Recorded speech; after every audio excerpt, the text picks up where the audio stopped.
Hi, this is Marcus Antevi. Welcome to an episode of Good Sugar with my partner, Ralph Sutton here.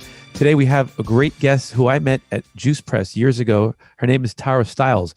I'm so excited to have an opportunity to talk a little bit about yoga and just keep influencing Ralph's mind about this yoga and this meditation stuff, because sooner or later he's going to realize what it can do for his life. Ralph, how do you feel about this? Well, what I can tell you is a couple things. One, I looked her up online and she's really hot. You keep bringing hot girls on that do yoga. You're going to convince me to do yoga more. How's that? Sexist. Is that sexist?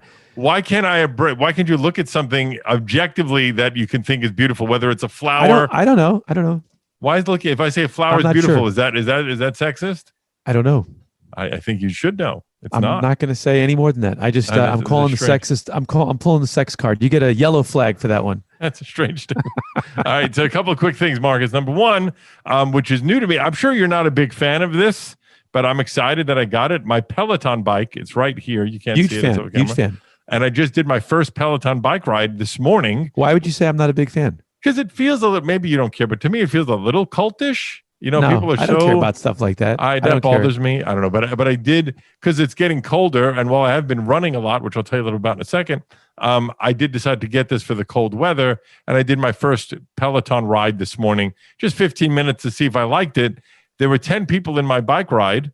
I came in first place, which I'm proud of, and of the 280,000 people that ever took the ride, I was in the top 10%. I think that's pretty good for an old man. I think it's amazing. Well, first of all, I want to say, I love the Peloton. I like any exercise system. And if I had the room and I just wanted to keep buying more stuff, I would definitely have a Peloton room somewhere in the house. It's just not exactly what I'm working on right now. It's very well built. I think it's great. How many days a week are you going to do? I'm going to try and do it. I would try and do one a day, like maybe 15, 20 minutes a day, just to do it. It's great, especially with all the running you're doing. It's great to mix it up.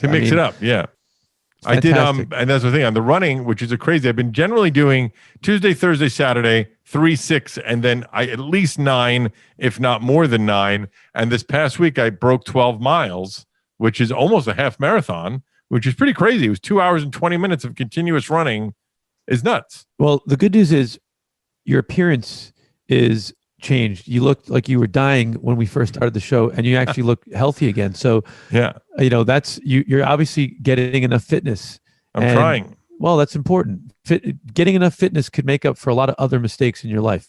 For sure. And then the other thing is that we've talked about now, it's been, I'm going to say a week and 3 days, 4 days roughly. It could be off, about doing what I generally do. It is in the afternoon. I'm actually going to do it right after this show. I sit down on my couch. I ask my Amazon to start a 3-minute timer, and I sit and just focus on breathing with my eyes closed, sitting on the couch for 3 minutes a day every day. Have you spoken to God yet? No, but because I am God, I speak to myself. It's weird. When I started my meditation, you won't even believe the first person that I actually saw was the Tooth Fairy. I believe that, actually. For some reason, I do believe that. So I think it's great. Just keep with it. No expectations. Just do it as a discipline. I researched Tara Stiles a little bit. As I said, I'm sorry for the sexist term, but she's a very pretty girl. Unfortunately, I found out she was taken before the interview, so I know that there's no reason to try and woo her with my charms. By the way, it would probably be one of the best watched reality shows if you guys had a reality show on you guys being involved in a relationship. Because she and I are 180s of each other? We'll just say that you guys are really different. Yeah, it'd be funny. Maybe we'd rub off on each other. Who knows? But she has a new book called Clean Body, Clean Mind. She's also the founder of StralaYoga.com. We've talked about her enough. Let's bring her on right now. Author, yoga and movement wellness expert is how they define it. It is Tara Stiles, looking in a idiotically picturesque location. Let's just start with that. Where are you, and how long did you take to set up this shot? Oh my gosh. Well, it's a rental house. I'm not alone in that situation right now. Outside of New York a little bit. And beautiful. It's beautiful. Yeah, it's a tiny house. Everything's just upstairs from here. We all live above this room, which is totally fine. But we asked the owners if they would move all of their furniture somewhere else, because we were just going to put it in the yard with a tarp over it so we could do our yoga. Is it a retreat that you're having this weekend? Like a group of you are doing some sort of yoga thing? Yeah, I mean, you could fit 5 or 6 people in here, but no, we just use this for our, we've been doing online yoga since before, pandemic and all that stuff too. So we always, our houses, wherever we live has always been a yoga studio first. And then, just put a bed wherever you can squeeze a bed second. Wow. Okay. It's good to know where your priorities lie. I know now we have a little kid and she knows the priorities too. She's like, you can't go in mama's yoga studio unless you're doing yoga with her. So. That's pretty wild. That's interesting. So, speaking of which, well, first, I know you said Marcus was very happy about this, that they gave you kind of a warning before we came on the show with us today. Yeah. Well, it's funny. This was set up not by me. It wasn't like, we met on the street. Nobody gets to meet on the street anymore. So this came through, contacts and all that kind of thing. And they're like, we just got to warn you. I'm like, of what? There was this pause, even in the email, there was this pause. There was a warning without a real reason why. So I go to your site and I'm listening, to your podcast and they seem normal enough. And they're like, oh, these guys are a little bit, but nobody would fill in the blank. So I just said, I looked up you guys a little bit and I said, I know who you guys are. I said, maybe it's the, the Howard Stern of, wellness or well-being. I know you guys kind of have a wide variety of topics you dive into, but, that's kind of the only thing I could come up with, which is totally fine with me, by the way. Wow. So. Ralph, this is a positive, pivotal moment for us in our career doing this, because I think what Ralph and I are is, first of all, we both live pretty good lifestyles. There's no crime or secrets. We don't touch people that don't want to be touched. We don't do weird for yourself. Things. There's no, you're not going to hear about me being found in a New Jersey motel with a bag of cocaine and 4 underage male prostitutes. It's not going to happen. And I think what we do is we talk about all the things that are important to people like you, but we poke at it and make sure that the substance of the philosophy is accurate and precise. We hate nonsensical things, I think both of us, and I disagree. I like nonsensical things, but not if they're packaged as real things. Does that make sense? Yeah. Maybe. You look confused. Like if it's nonsense for the purpose of nonsense, I like nonsensical things. I don't like things that are packaged as something that you should live your life by. You like humor, and what we're talking, Tara, I'm working on a book for a year called "Making Fun of Gurus." Perfect. Let me while we have Tara on, let me show my book real quick. I have a book. Yeah, he's promoting a book too, Tara. Yeah, it's actually you already get off topic already. It's a New York Times bestseller. The 100% Ultimate Guide to Weight Loss and Fitness. I love it. And let's see here. Okay, chapter 1 is Eat Less. Perfect. Chapter 2 is Work Out More, and the rest of the book is blank. And be a good person, right? Yeah, well, that's going to be in his second edition. he needs his publisher said that could be don't give them everything all at once. Oh my God, you would love this dude. He came in. I met him like 2009, and just regular Indian guy from New Jersey, and I met him through yoga, and I found out he created this whole fake guru thing, and his name's Kumare. Oh, I love that movie. Yeah. So I met the guy, and this was kind of before like everybody, like there was just a few folks being like, there's so much crap out there. Like there's so much fake stuff that's packaged as real stuff. And so many people believe it, and then their lives fall apart. And, from my point of view, I think from your point of view too, it keeps the normal people out of doing all these good things. So I made friends with him. We did like a little screening at IFC. Great doc. Have you, Ralph, have you seen that? No, I've not, but I've been told to see it now a few times. There's like a move, his signature move, and all these people were doing it seriously, and it was like an air guitar. That's great. And then you channel in your chakras, and that's really that. I mean, honestly, that's the problem I think with a lot of this is for me being the more analytical, agnostic-y guy here.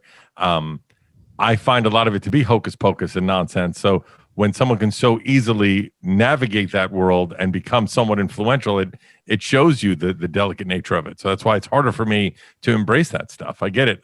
But just to go on to you a little bit, the first thing I read about you was that someone gave you an autobiography of a yogi, which is a book, and that is what made you decide to get into this that you've obviously now fully embraced for years. That book was the catalyst, if you will. Is that correct?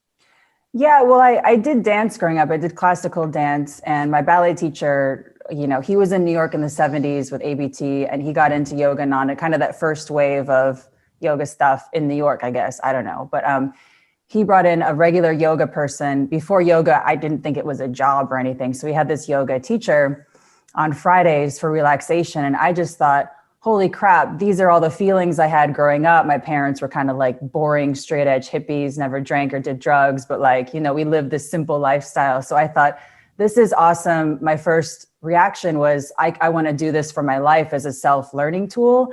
And my second thought was, why is this not everywhere? Why don't my friends do this that are, you know, getting addicted to drugs and, you know, having back pain and like breaking up with their, you know, boyfriends and girlfriends and flipping out about it? Like, this is a tool, and like, why isn't everybody doing it? And then I found out because it's so weird, and there's so many weirdos, you know, selling weird things that aren't the thing that the thing is.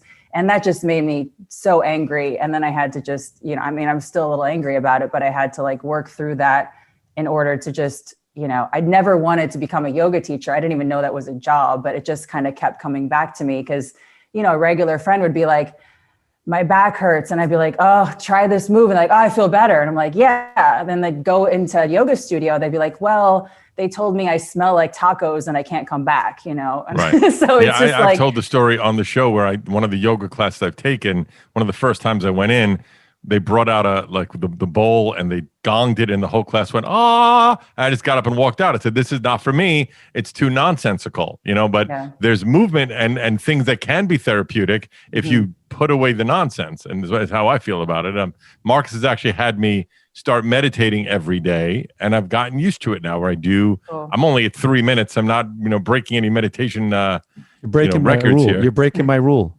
And what rule is that? It's supposed to be 2 minutes. Oh, I'm doing 3 minutes now. It's too long. It's too much. You're self-indulgent. It's all ego. The thing I like that I read a lot and watched a couple of interviews of yours is you talk about how your yoga, your positions, everything that you teach is more about being softer on your body, easier on you, where you don't have to worry about holding that exact position. And I read an article that you said the 5 things people can do to optimize their wellness, and one of them is soften your practice. The idea of don't be so such a stickler for the perfect move. Is that correct? Yeah, I mean, I guess that's what got me so, you know, for so long, like that kind of teenage angst. I never grew out of it because I thought it was specific to yoga. I thought people learned yoga and learned from their guru, and then they became so, you know, idyllic about it that they're like, if you don't do it this way, if you don't look like this person, then you're not going to get the great gold pot at the end of the rainbow. And then I realized, I don't know, I'm still realizing it, that just everybody's rigid about everything. It's not just yoga people that are doing everything wrong. It's just that people are doing everything in a neurotic way. And I realized, oh shit, this makes so much sense about, you know, moving through the process of the positions, but realizing that you need to feel like yourself along the way. It's not you doing yoga to be good at yoga. It's you doing yoga to be good at yourself. And you know, the more I started learning about other ancient wisdoms like Tai Chi and Ayurveda and all this stuff, I came across similar roadblocks too, where I'd find a style that was so rigid where I didn't feel included, or, you know, a tongue reader that said, oh, you just got to go home and eat white rice and stop being this way, you know, and then you kind of find other people that are saying, oh, Ayurveda is the same kind of stuff your great-great-grandmother was doing, and you can respect the wisdom, but also be yourself and your own culture. And I don't know, I feel like that's what I felt about yoga from the beginning, but learning more about Tai Chi and Ayurveda and Shiatsu and all this stuff through like normal teachers, I guess, that weren't abusing other people, that were also frustrated that there's that's an important thing in yoga, is to not abuse people. Yes. I think it's so important. I think it should be on decals on the doors of a yoga studio. Yoga that doesn't abuse people? Well, depends on your marketing strategy. You could do no abuse, or you could do abuse free. Either one. Good. Like yeah, I was going to say, my comment about rigidity is that rigidity is relative to who's talking about it. For some people who are very structured and very athletic and have very structured routines, rigidity for them might not be with the same rigidity to someone who's different. And I think that what I've learned is that there's just different types of people who are going to respond to, we're just using yoga as a word, as a practice. Let's just talk about the physical practice. If there isn't a meditation component and a mindful component in the underlying intention, than it's just fitness. Mhm. And once we put the mindful portion into it, some people might not be able to concentrate in a relaxed environment. They might do better with a mirror competition, make your foot this way, get 90 degrees, push a little harder, because that becomes the meditation. That becomes the thing that gets them to stop thinking about the past, the future, and getting distracted. And I think that the more advanced version of a person is they should be able to do this by themselves in darkness and stillness without any type of routine except for whatever comes from within them. Yeah, I totally agree. Otherwise you have like, the formlessness laughing, what are we even doing? You mean Kundalini? Yeah. That's an inside joke if I ever heard one. Head, Well, hyperventilating, you're going to feel high if you hyperventilate. A Kundalini, Ralph, is a system that was designed by Yogi Bhajan, who passed away. And in his system, they concentrated on things. If you talk about you wanting to feel ridiculous, I got to send you to a Kundalini class, full blown, because there's things that you do, like just keep your arms suspended for 14 minutes and perhaps just say chanting ridiculous sounds out of your mouth, and you're doing it in a group setting. And my God, if you go there with the intention of taking that seriously, someone like you couldn't even sit through I won't make it through 30 seconds. However, I can tell you that if my wife drags me to something like that, which I'm willing to go to rarely, and when you actually sit and do it, if the purpose of it is to make you absolutely concentrate and focus, keeping your arms in this position for 14 minutes, the only way to make it through it is to actually to go into it. And so that becomes another doorway for a person who's seeking concentration and focus. That's my opinion. Let me ask you this, Tara. Is your teaching an amalgam of all these other things that you talked about, Tai Chi and all this other stuff, the movements and training when you take a class at your website of astralayoga.com? Is that what people are looking into there? It's a mixture of these different styles that work for you? Yeah, I think so. But, for folks that just come and do a class with me, they wouldn't say, oh, that's, this and this and this I'll put together. They would, regular people that do yoga that have just dropped in have said to me, oh, that felt great for me. I haven't felt as relaxed while I'm doing something challenging before. Usually I do something challenging and I force myself too much, or, so that's that Tai Chi, that concept of Wu Wei, which is, what all kind of high performers are doing anyway. Like Usain Bolt, when he crosses the finish line and he has so much energy left over to like smile where the cameras are, he's being as efficient as possible. And yeah, with this, I'm really interested in doing as much as I can, and with the conservation of energy, and I think a lot of yoga that I've taken just from our neurotic states of being has been make it as hard as you can on yourself and then try to endure that suffering. And on the other side of that suffering, you're going to find your way into focus. And which, like you guys are saying, is another way to connect and get rid of your wild thoughts that just go bananas. But, Tai Chi says, put yourself in the right body position, move efficiently, don't work harder than you need to, because you're essentially just limiting your potential, and then see what you can really do. Mm-hmm. So, I think my dance background saved me in that. Everybody would tell me, well, dance is rigid. I'm like, not if you're doing it right. It's funny. I'm a big advocate. I've said this to my staff at the network here always, is about, which is sort of the same thing. Work smarter, don't work harder, right? And I'm going to tell Marcus a story that he probably does not even know, but it's funny, is that Marcus started Juice Press, which is a huge company here in New York. And I was working for him at one point, and I have some basic computer skills and networking skills and stuff like that. And so they gave me a big Excel spreadsheet project that would have taken me probably a week to do. And what I did was I went on Fiverr.com and hired somebody that cost $20. He did it in a day. I came back a few days later. I've never told you this, Marcus, and I handed it in, all done and perfect. And they were all like, "Oh my God, this guy's a genius." I was like, "Yeah, I gave a guy $20 and I got paid for a week of work that I did nothing." And that's working smarter, in my opinion. So it's about conserving energy, using what you need your energy for. Marcus, I just told you something there. You didn't know? Gosh. Well, I would say, the way that I look at all these practices, yoga is a system designed in one region during a period of time out of necessity.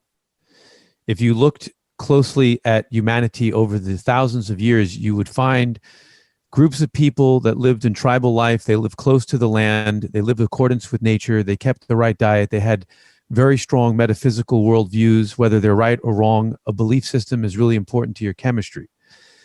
Because they were active, they were outdoors, they did a lot of movement. They probably didn't need a system like yoga, period. And one would say that they kept a meditation from birth to death, which would be a different meditation, which we're trying to get back to now in the West, which is just to be in the present moment and focus and try to find happiness. So the way I look at all these different systems, yoga, Tai Chi, dancing, martial arts, weightlifting, sprinting, whatever you want to call it, if you put them all into the same pie and you slice the pie evenly and you hand it to people, you're giving them all the same thing, and that might not work. Some people like something different. I can take an athlete and say, look, we're going to make your boxing into a yoga meditation. You're going to be mindful and present. You're going to think about all the things that you need to be thinking about. And for a period of time, you might even be obsessed, but you're going to gain control over your emotions. You're going to gain control over your thought pattern.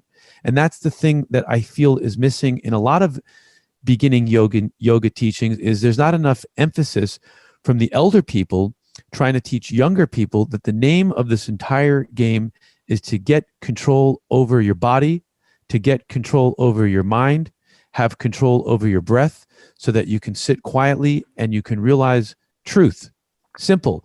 You have to deliver it in different packages today. You can't just tell a guy like you that, because you don't feel it intuitively yet. Although you probably would enjoy taking yoga more from Tara than you probably would taking it from me. Well, she's way better looking than you, Mark. Exactly. So that would be your format. You'd say, as long as the women are attractive and the studio's clean and it's only 42 minutes and I'm out of there. And ideally a place with no furniture in it, if I'm being honest.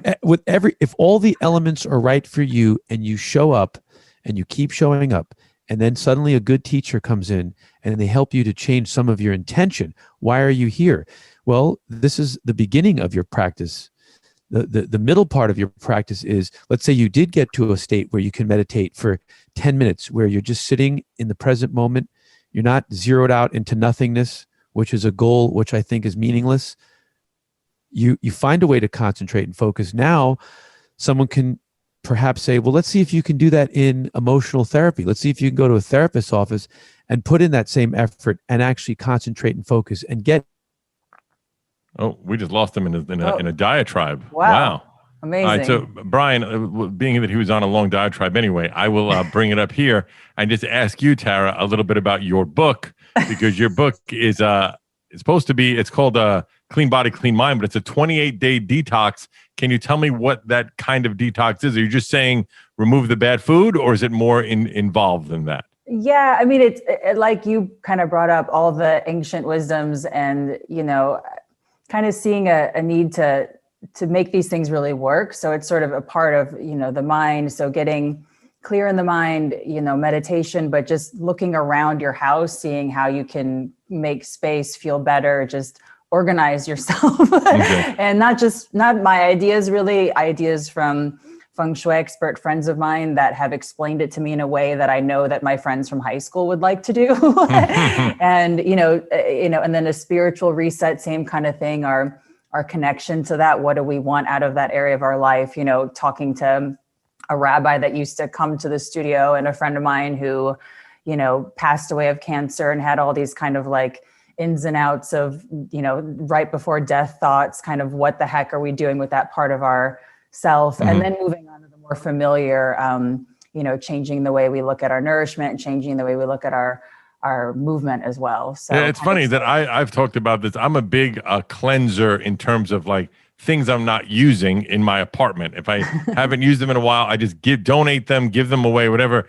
And I always feel like my apartment feels lighter, consciously lighter to me. And I do that with everything. Like, there's no reason to have 50 towels, have 4 towels, things like that. It always helped me. And Marcus, now that you're back, if I ever believed that there was a God in the universe, when you're on a ranting diatribe that they cut you off with the audio video connection, made me think, oh, somebody really does care about me. Well, I mean, besides that humor, I mean, I think that I'll stand by what I was saying. I think that what I was saying is actually helpful. And whether or not I'm supposed to be cut off because the forces of Donald Trump are at work, I don't know. But I do believe in what I was saying. And whether it was a rant or a diatribe, I thought that that was the nature of the show. No, I agree. No, I just want to shit on you a little bit. I apologize. Why? Let Why me did ask you you. do that? Let me ask you both this question because I've helped you so much in your life. I've heard this. Say something lately. nice. I think you're a beautiful man. How Thank about you. that? Thank you. I've heard this lately. I mean, you both bring it up a lot, and I'd say more in even on regular TV shows, in regular conversations about embracing wellness, being in the moment, all this stuff that seems to be very in the foreground right now. Do you think COVID has had a lot of effect on that people started looking internally? Tara? You're asking me? I don't know what other people are doing. I think a lot of people I'm talking to, just friends and people in my community, you know, we're looking, I feel like me and my friends are kind of looking at that. We're already doing it kind of out there, but kind of reprioritizing, definitely saying, what the heck were we doing? I mean, just, you know, our family has made drastic changes, and they were drastic changes that we had in the plans, you know, 4 or 5 years from now. We've just like, why wait? You know, that kind of stuff. So I think it's sort of, you know, yeah, wellness is there, but it's also kind of funny because all the wellness products are there, and all the crap of it and the stuff of it and the supplements of it. And, you know, it's really easy to go literally buy a pill now to, you know, participate in wellness. But I think people are, you know, we're all kind of looking for something deeper. And yeah, I mean, we have to right now. It's sort of, we have no choice because, you know, we're just so scared of everything. And there's, you know, everything is just insane right now. So it also, Ralph, it could also be that, you know, when you're not, when your wife or something like that is not pregnant, you probably don't count strollers, but suddenly you have a baby coming and now you see strollers everywhere. So what really might be happening is your awareness to it might be opening. Could be. Sure. That's a very good analogy, Marcus. I like that statement a lot. I think I don't want to rant too much. That was that way. You know, you encapsulated it in a beautiful little 30-second statement, and I can embrace my that. mic volume off. I really enjoyed that. That was a good analysis. I'm very proud of you there, Marcus. That was great. I agree. Like when I was playing briefly guitar, and I started to really concentrate on it, that's what I would hear in a song, because that's what I was focused on at the time. So I agree with that analysis. I like it. that's good. Nothing? Okay. So now to go back to, you touched on this earlier, when you were younger, you said your parents had a solar house. They grew their own food. Did you take a lot of those lessons now? Are you doing any of that stuff yourself or no? Yeah. Oh yeah. So I hated it growing up because I thought they were just no fun. And, you know, they were the sober kind of hippies. I even told them they were hippies and they were like, no, we're not hippies. You know, they didn't have a lot of money. My dad was in the Navy, and then, you know, my mom was an artist. So they just built this thing, and we didn't have an electric bill. So that was cool. You know, I just thought that they were, you know, frugal. So, which is part of the whole conservation of energy thing. You know, on the weekends, we would go and pick up litter in the ditches and then recycle the cans. And, you know, I thought it was embarrassing, but I also kind of thought it was cool. But, you know, it was also, we're from a tiny town in the middle of Illinois, very far from Chicago. So also just not cool. Mm-hmm. So I was so ready to just be on the first bus to New York City, you know, as soon as possible. Mm-hmm. So, you know, I got as far away from it as I could, but, you know, the more I just sat with myself and looked around, and the people I was continuing to meet, whether it was through yoga or, you know, different areas of creative endeavors, I would always end up talking to that person or learning from them about the same kind of stuff that I was starting to learn growing up, but resisted a ton. So that's cool. I mean, it's funny how much we all hate things that we have when we're growing up and then realize how important they were. It's funny. I don't know if I ever told the story on the show, but a friend of mine, she used to have to go to Uncle Frank's house growing up, and she hated it because all he ever wanted to do was sing, and it would drive her nuts. And then years later, she found out, oh, it was Frank Sinatra. Oh my gosh. Going to Frank Sinatra's house as a kid, and he would sing for them. And now it's one of her most cherished memories. So you don't ever realize. Yeah, it's amazing. Yeah, my grandmother, you know, it's her farm, and then everybody built their houses on the road. It's kind of like a Sam Shepard place. Wow. So it's very, I thought, oh, why doesn't anybody ever move to a big city or do anything interesting? And one year I came home from New York, and my grandmother pulled out an old newspaper, and she said, "This is your great whoever." He got on a horse one day, and instead of going to church, he rode out west. And apparently, he was in some movies with out western people. But he's like you; he just took off one day. That's pretty funny. That's cool. That's So, great. yeah. I like hearing I think that also could speak to the idea that without geeking out too much on it, but it sounds like you have fashioned your desire in your business and your personal life to help people, which is the role of a healer in some way or another. And I think that even without being totally conscious of it, I think the healer doesn't necessarily want to stay in a cave. They want to go to where the sickness is. And sometimes that's the attraction, even if it's not conscious. It's, I need to go where the people are. I mean, how many people need to be healed on the side of a road in, a small town of Illinois? So it speaks a lot that you took yourself to a big place, to the Roman Empire, and said, okay, here's what I have to offer. Let me ask you this. Yeah. Your new book, as we said, Clean Body, Clean Mind. The book before that was the Make Your Own Rules cookbook. Now, I did not look into it too much, but does that mean you can cook what you want and it'd be healthy, or is make your own rules within a subset of rules? I know, it was a very misleading title. I mean, that book, I was, great title.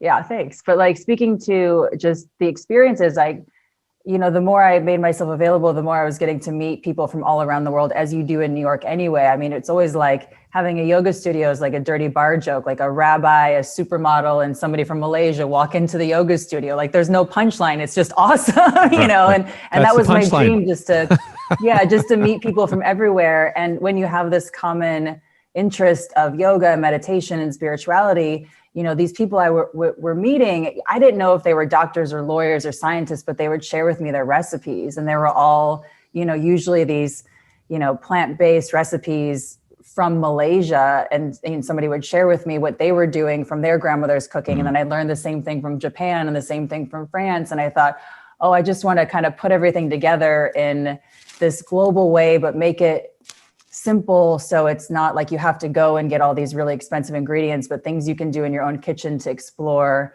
a global feeling of simplicity and just feel like you're part of the world. I guess that was my love letter to myself. It's going to be okay. You can, we have more in common than we are different, and let's just all eat together and not be so freaked out about each other. I've said it a million times that if you've traveled a lot, it's very hard to be a racist asshole when you realize how similar we all are. Yeah. And I think that's probably the biggest reason why people get so anti other cultures, or they just haven't experienced anything else. Oh, for sure. I did this project with Reebok a long time ago, and I just came in, I said, what do I have to lose? And I said, can we do a tank top that said, who made the rules? And they're like, yeah, sure, let's do it.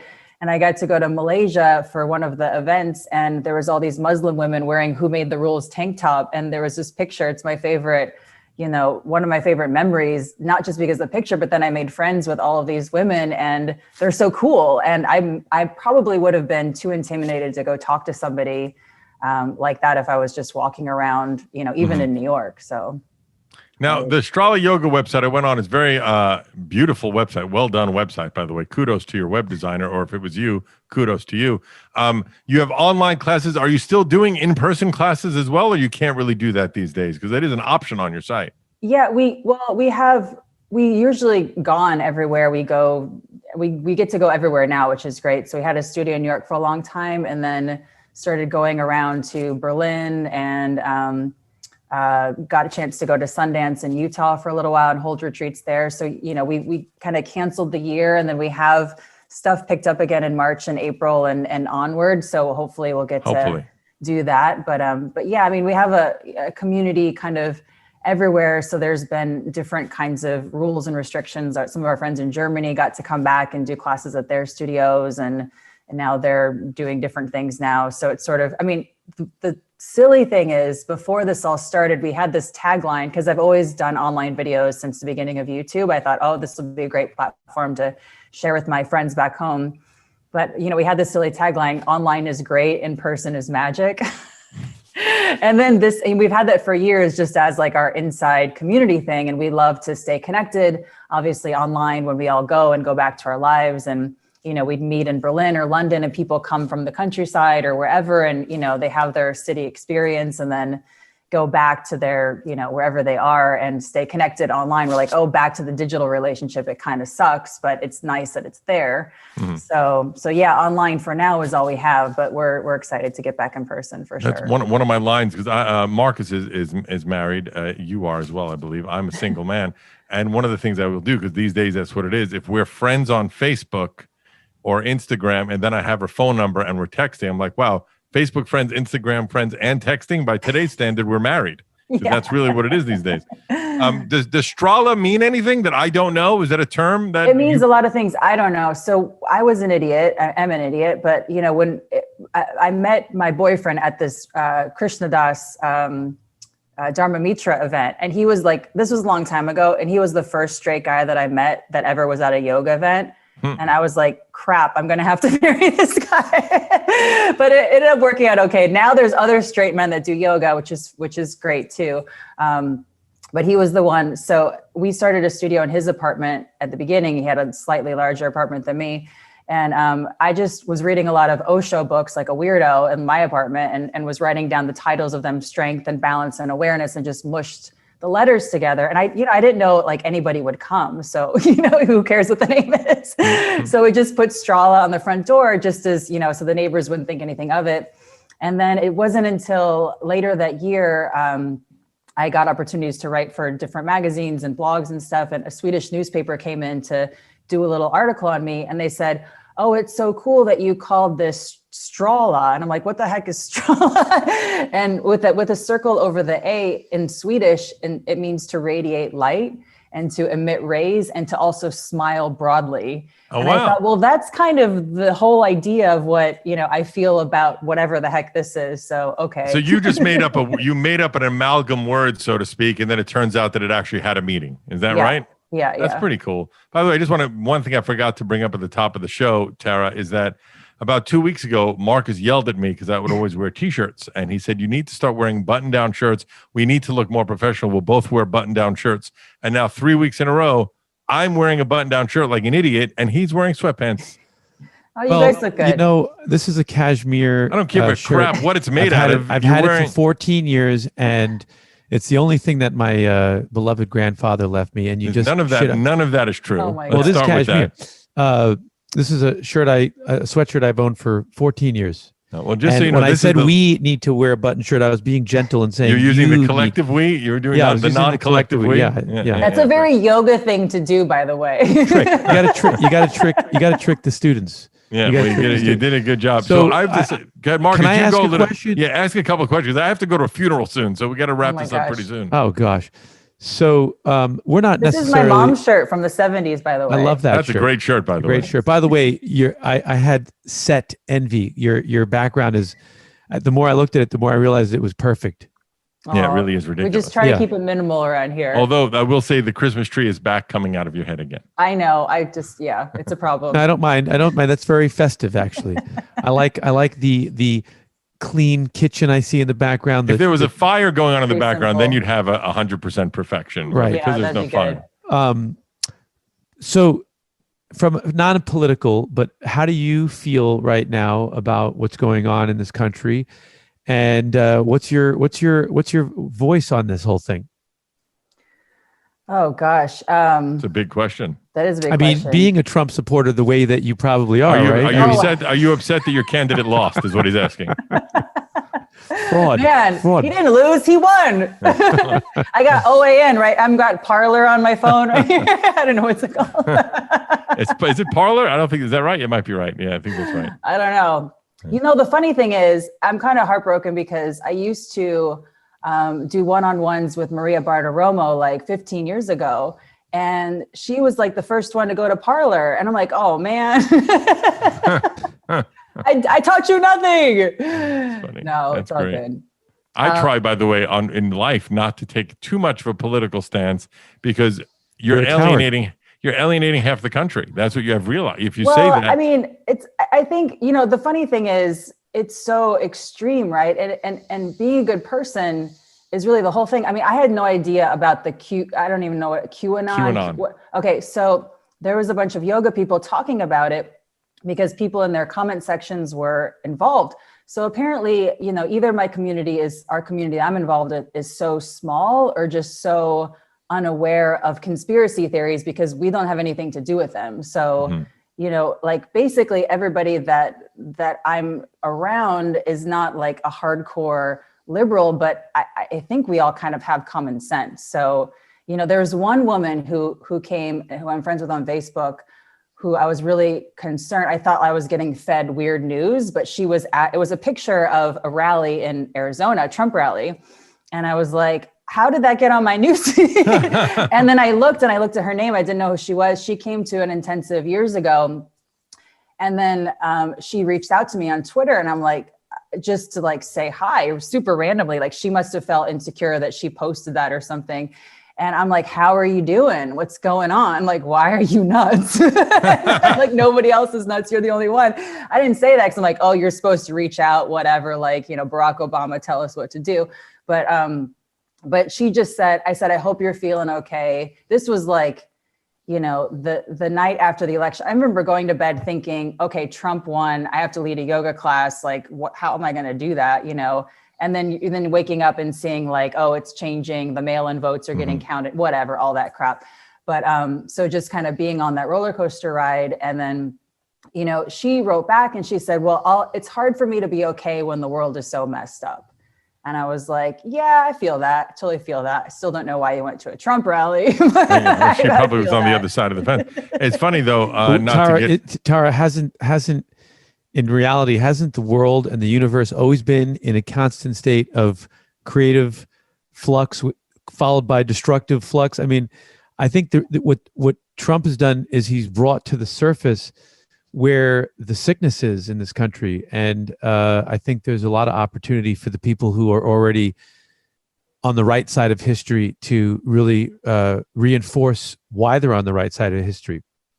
Yeah, it's definitely, I mean, it's made me reach out a lot, because also maybe it's just being in New York too, like getting lucky with the diversity pool and just seeing everybody and everybody holding each other hand. I just remember, when things were happening, reaching out to people and asking, what's going on? How do you feel? Like what, I need to do something. We all need to do something. We feel like we need to do something. And, I think there's just been, at least in my experience, a good sense of support of feeling like it's okay to be wrong about stuff, but also just being a good person. So yeah, well, it's a period of time where it's for me it's interesting is because I don't know if I would have been a Trump supporter in my 20s. I might have been. I see why he's attractive to certain people. He seems powerful and wealthy, and just the idea that someone wins presidency, there's a power and success for that. And I also think that for me, just looking at saying my world leader has never uttered the word compassion and never talks about any of the healing stuff. He's really just slinging mud and being nasty and changing the rules. And you can listen and hear the lies, and you can say, I don't care what good he's done for the country. He's a terrible person to follow. And I find this time fascinating. All these social media people that are extremely influential that I know can't stand Trump. We're all kind of being silent because we don't want to lose followers, or we don't want to get on the road. We want to just kind of slip through. That's how Hitler rose to power. Well, Hitler, I don't know if a lot of people know this, that Hitler was an artist, architect. He also liked to paint. You get it? Really? It's a joke. It's a really horrible joke. He was an artist. Gosh. He also, oh gosh, that was horrible. Yeah. Coming from a Jewish guy, yes. Okay, our ratings are going down. By the way, I'm Jewish audience, and I'm really sorry I that am my Jewish friend also, Ralph so found that I'm funny. allowed, I guess. I think I'm Jewish. I want to do one of those tests because my mother's maiden name is Bergbauer and my grandmother's maiden name is Biesler, and they keep saying they're German, and they get really upset when I ask if we're Jewish. Are you good at retail? Am I good at retail? Like buying clothes? No, are you good at like yoga retail? Or are you good? You brick and mortar retail, right? Yeah. I love all that stuff. I mean, I sold blow pops out of my locker in high school. You might be Jewish. I think I am. I mean, all my good friends are Jewish, but just being in New York for forever, it's See, that's a rubs great off on you. By the way, Tara, that's a great T-shirt. All my good friends are Jewish. Yeah, I mean, we have an official rabbi of Strala. He's a cool. spiritual guy. He crosses over. I did the test. I did the 23andMe. Yeah. That also does there's like you could spend more money for the more genetic testing, and I am pretty much what I thought I would be, which is half Middle Eastern and half Mediterranean and Jewish. Of this, pretty much all that. But one of the things it said is that I had the DNA for an elite athlete. And my response was, man, I made a wrong turn somewhere. There's still time. I don't know about that. I'm kind of old. So in terms of yoga, I mean, let's geek out on yoga. So you have a 60-minute practice and a 90? Is that what you're doing? Or are you just doing 90s? You study Ashtanga, right? With Eddie? I did Ashtanga for a while, and then I just could not figure out how to get through, maybe because of my age, I couldn't figure out how to get through doing upward dog right and not having some lower back pain. So I found when I wasn't doing violent upward dogs, which is what I would do, I actually It's a great name of a position, by the way. It's violent. Ashtanga is pretty intense. I'm not ashamed to admit it. 3 years ago, because of where I lived in Long Beach, New York, I went to a beautiful Long Beach Bikram yoga place. And I said, these are 26 postures. The way they're teaching it here, Bikram's not here. No one's touching anybody. And that's why I left, by the way. That's why you left. I found that flow and that series to be perfectly acceptable because I understood it. None of the things that were there that might bother people bothered me. I liked the intense concentration. I loved the heat. I liked the challenge. It made me feel the way I felt when I was training Thai boxing for fighting. And what it helped me do is just help me learn how to meditate and focus. I studied a lot with Jared McCain here in New York. He's a good friend of mine and my wife's. I went on a retreat with him. I'll do yoga with anyone. I now enjoy anything. Ketona yoga. I went up there. Sounds like you're making up words. Is that a real thing? Ketona yoga. It's a town and also a style and a person. Speaking about can I ask rigid, you, sorry, it will tie you up in a chair. How many types of yoga are there? Are there more than 10?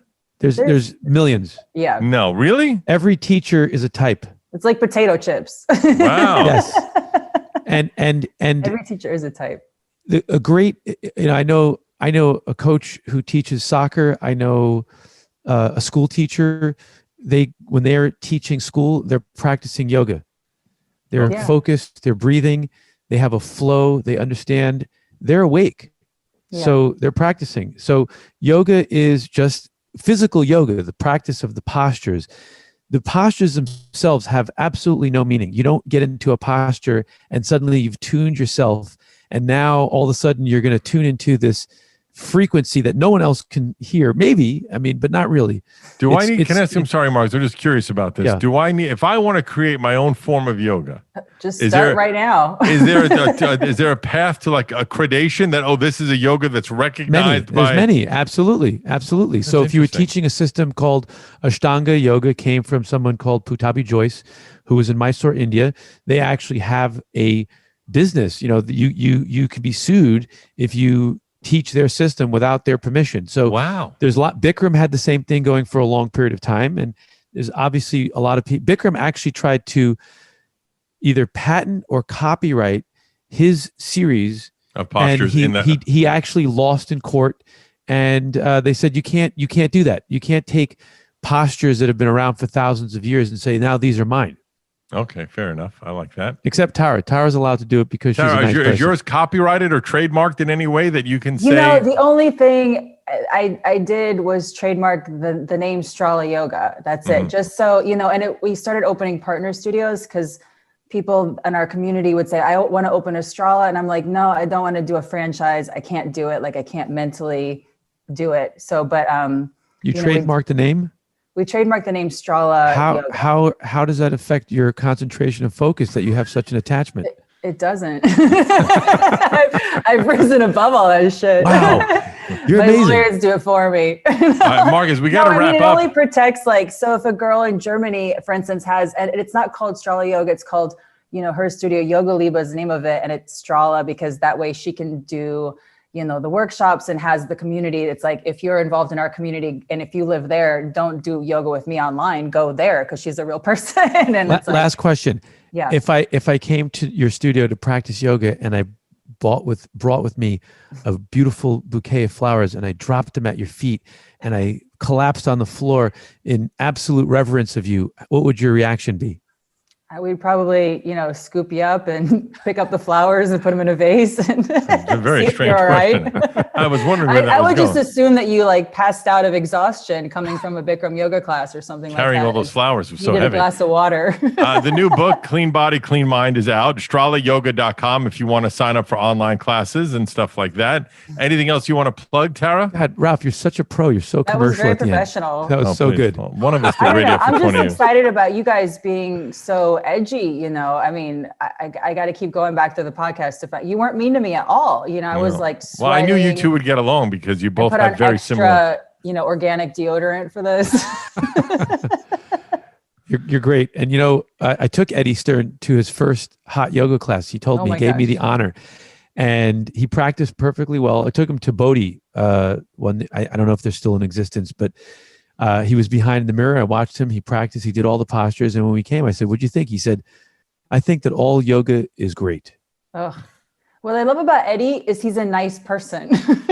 he's what I love about Eddie is that he didn't change his name. That's one of the first questions I asked him. I said, how come you didn't change your name to Mahayogi or Sri Yogi or Satguru? And he said, because my mother called me Eddie Stern, and he's got style and he has a great sense of humor, and he also is a great yogi. It's funny when he brought him into, because he's done the show a long time ago, Eddie, I didn't realize he's some sort of big deal in the yoga world, because a couple of different people I've met over the past year heralded him as this grandmaster yoga guy, whatever you call it. I'm watching but nothing pretentious. I'm watching Queen's Gambit. That's why I say grandmaster. But great show, by the way. Whoever it would be, but apparently he is a big deal. He's a very nice guy to me. He was very, very simply nice guy. Yeah, he's really nice to me too. I'm happy to be pals with him. I'm going to go say goodbye to a dead person, so we got to wrap this up. Thank you so much for your time. Any other plugs, Tara, that I left out in that last little diatribe of mine? I don't know. Just, be a good person. And, I'm thinking about how to not slip through the cracks and worry about losing followers and do better. So if you have any tips for me. I want to just give a shout out to the entire universe, the cosmos, and all of the energy fields out there. That's my shout out. That's a good shout out, Marcus. Awesome. Follow me everywhere at I Am Ralph Sutton. My other show, the SDR Show, is 2 days a week. Who's on this week? Crap. I think it's Rob Schneider, the comic Rob Schneider. What does SDR stand for again? Sex, Drugs, and Rock and Roll, baby. Man, you are New book is out now as well. And thank you so much for your time. Thank you.